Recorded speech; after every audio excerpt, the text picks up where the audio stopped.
It's the question that brought you here. Are you satisfied with what life throws at you without ever asking why? Because I'm not. I mean, if you're content talking endlessly about the same recycled subjects over and over, just go to another podcast, because this is a new platform for my friends, clients, and anyone who wants to hang around a virtual campfire and discuss questions you've always had but never dared to ask. My name is Rich Nisbet. Welcome to It's the Question. All right, here we are on podcast number 6 of It's the Question. And I'm going to attempt to give some relevance to what we've been talking about for the last few months. You can't really know anything unless there's something to compare it to. This is a two-valued universe. You don't know if that tree in front of you is big or small unless you have another tree that you can see or you have seen that you can relate it to. Simple, right? Now that ties in with the question that we asked last podcast, to remember times when you were young. Times when you were young. Yeah, you can compare those with what's happening now and see differences and similarities in those things. You know what's amazing about that question, remember times when you were young? When you say remember something or recall something, you are admitting that it's not happening right now, right? I remember this comedian named Mitch Hedberg who said, "My friend asked me if I'd like to see a picture of him when he was younger." And I said, "Dude, any picture you show me of you is when you were younger." You get the point. But it's therapeutic in that any answer you give, you're admitting that it's not happening right now because you're remembering it. See, you can use it this way if you're coaching or counseling somebody. Let's say they're real anxious and they're really freaking out about everything, and you can fit that emotion into the question, can you recall a time when you were anxious? And if you give them that question enough times and they come up with enough answers from their past, they'll eventually hit that point of payoff, the pop moment, when they say something like, "God, I'm just remembering all these times that I was freaking out, but nothing bad really ever happened to me. I don't know what I'm so worried about all the time. I really don't have to be anxious." Boom. Now, remember a time when you were young is going to have you compare those times with now. And this is where it gets interesting. And this is where we start getting into these two valued dichotomies. Like young and old, love, hate, win, lose, start, stop, motion, no motion, right, wrong. The question, remember a time when you were young, really seems to punch up a big difference between then and now, and therefore give a new perspective, which is the whole point of this podcast series, new perspectives. And I know at first glance, remembering times when you were young seems pretty innocuous and no big deal. But believe me, you do it enough times and get enough answers and process enough memories, you have the potential of hitting a life-changing perspective as to who you really are and your true nature as related to the material universe around you. All right, let's review how this question really works and the different levels of epiphanies a person could have being asked this question. Okay, so it goes something like this. Can you remember a time when you were young? And the guy says, "Yeah, I remember when I fell off my bike. I was going to a swim meet, and I fell off and hurt my head, and I couldn't do the swimming meet." Very good. Can you recall another time when you were young? Yeah. My sister embarrassed me in front of her friends. I was younger, and she started making fun of me, and I got really pissed. Okay, can you recall a time when you were young? Yeah, when we had some ice cream. Good. Can you recall a time when you were young? Yeah, when I mowed the lawn and all the apples started flying all over the place. You see, you keep continuing in this manner, and he keeps getting memories. When I played with Army men at our campsite, when I saw my first girlfriend in art class, I mastered the first 3 chords on a guitar, I hit the ball to center field, I got my first bicycle, went to the movie theater with my buddies, on and on and on until he hits that point of payoff, the epiphany, the new awareness. Now, not everyone is going to have the same epiphany. It could be as simple as, man, my memory is a lot better than I thought it was. Did you hear all those answers I came up with? I can't believe I could remember all that stuff. Well, that's the point of payoff. You end right there. Don't do it anymore. Don't keep going. That's really important. Or he could say, gosh, in looking at all of these, it seems that I've always kind of pulled myself out of anything that I've gotten myself into, good or bad, which I guess means I don't really have to worry that much. I think things are going to turn out okay. They have up to this point. Or the big one. And this potential new awareness that a person could get from this type of questioning is the thing that pulls all of these podcasts together. And it goes something like this.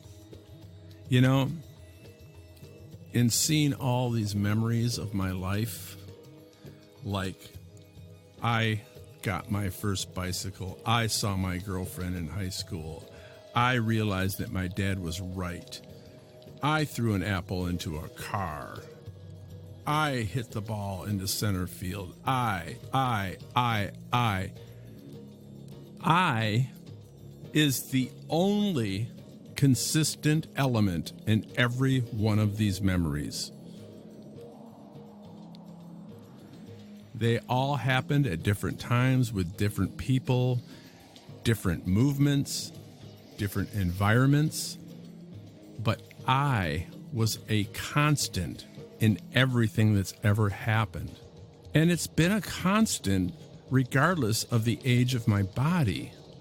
In fact, a memory of yesterday is the same I as it was when my body was 3 years old. The only thing that seems to have done any change in all of these memories is the environment around me, the buildings I've been in, my body, my friends' bodies. But I haven't changed. I am myself. I am not physical. I really don't seem to have deteriorated at all. I am separate from everything physical and everything I can perceive around me.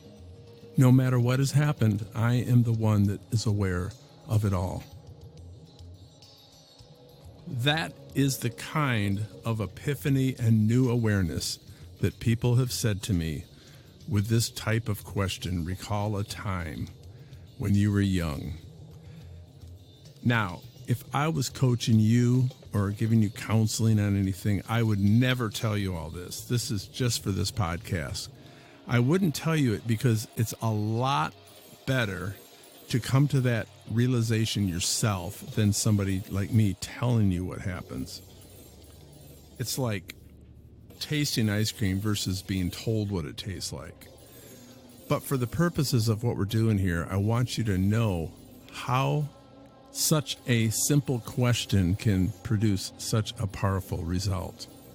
Now, I want to go over a theory that backs up what that person said about him not being physical and him being a constant throughout all the changes of life. Anything physical is bound by physical laws. Time, energy, space. Anything physical is in a constant motion of change. The house you grew up in looks completely different now. It's gone through change and time. Your body was once a little kid, but now you have an older body. That body has gone through the physical change. Now you as consciousness are not part of motion. You can't be defined in physical terms because you're not physical. The human spirit is not physical. The human spirit, or the soul, or whatever you want to call it, has certain abilities, but it isn't part of the laws of the material universe. You, as the human soul, don't actually deteriorate except by your own decisions about it. Everything you can perceive changes. Everything you can sense has energy connected with it. But you, as that thing that's aware of it, doesn't change. You are a constant throughout your life, but separate from all the changes that you can see around you. So there's no motion connected with you. Really. It's kind of like an analogy to a person operating a drone. The person is on the ground, pretty much motionless, watching this drone go around and around and around in space and time and motion and blah, blah, blah. But the person controlling it, being aware of it, is just stationary. So what are the qualities of you as a human soul or a human spirit? Well, you have the ability to perceive. You can decide things. You can have opinions about things. You can have intentions. You can flow love or hate. You can initiate communication and receive communication. These are all qualities of the human soul. But notice, the core of yourself doesn't really have anything to do with anything physical. So let's tie this in with all the stuff we've been doing on these podcasts. The first one we said, have you ever been out of your body? The next one was telepathy. Have you ever experienced telepathy? Then we asked, what happens when you die? The answers we got indicate that you are not physical. People can leave their bodies with awareness and perceptions. People can pick up thoughts from distances. You don't have anything to do with locations, so of course you can pick up things from a distance. You're the human spirit. And a lot of people thought when they die, they don't die. Their body does. And they can actually pick up a new body or move on in the universe and continue as who they really are. Wow. I've said enough. I got to go take a nap. All right, the question that I want you to write down on a piece of paper is this. Think of something you would like to forget. I remember I used to play basketball a lot, and after a few months of playing with the same guys over and over, I'm in the locker room, and this one guy said, "Hey, Rich, what do you do for a living?" And I said, "Well, I'm a coach, a counselor. I use questions to help people." And he goes, "Questions? Like what?" I said, "Well, let me ask you a question. Tell me something you'd like to forget."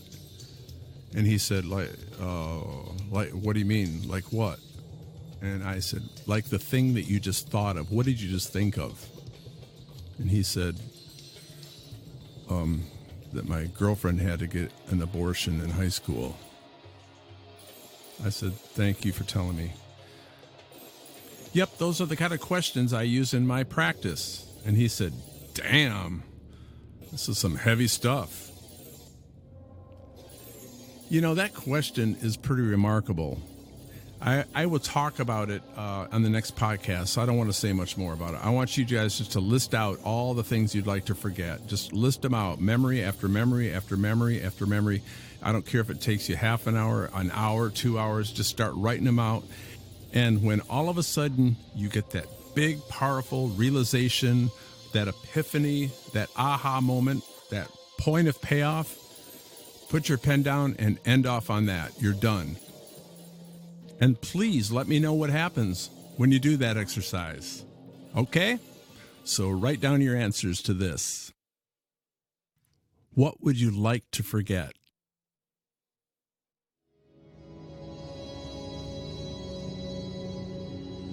Hey, thank you very much for being part of this.